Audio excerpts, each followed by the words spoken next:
আসসালামু আলাইকুম। আপনারা সবাই কেমন আছেন? আশা করছি সব ভালো আছেন। আমিও আল্লাহর রহমতে ভালো আছি। আমি আজকে মুরগির রান্নার রেসিপি শেয়ার করব।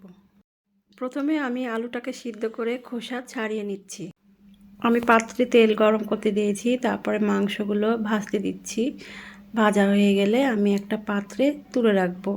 তারপরে সিদ্ধ করা আলু লবণ এবং হলুদ দিয়ে মাখিয়ে রেখে তেলে ভাজছি। ভাজা শেষ হলে একটা পাত্রে ছোট আলুগুলো তুলে নিচ্ছি।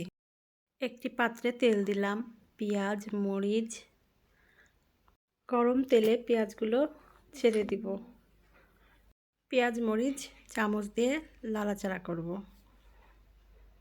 এখানে হলুদ মরিচ লবণ পেঁয়াজের মধ্যে আদা রসুন বাটা গরম মশলা দারচিনি এলাচ দিচ্ছি। তারপরে পেঁয়াজ মরিচ যখন লাল লাল হয়ে যাবে তখন সব মশলাগুলো দিয়ে দিব। সামান্য পানি দেব। তারপরে আলতো করে নাড়াচাড়া করব। মশলাগুলো কষানো হয়ে গেলে মাংসের টুকরাগুলো দিয়ে দিব। ভেজে রাখা আলুগুলো মাংসের ভিতরে দিয়ে দিচ্ছি, দিয়ে কষাচ্ছি। কষানোর পরে ঢাকনা দিয়ে ঢেকে দেব।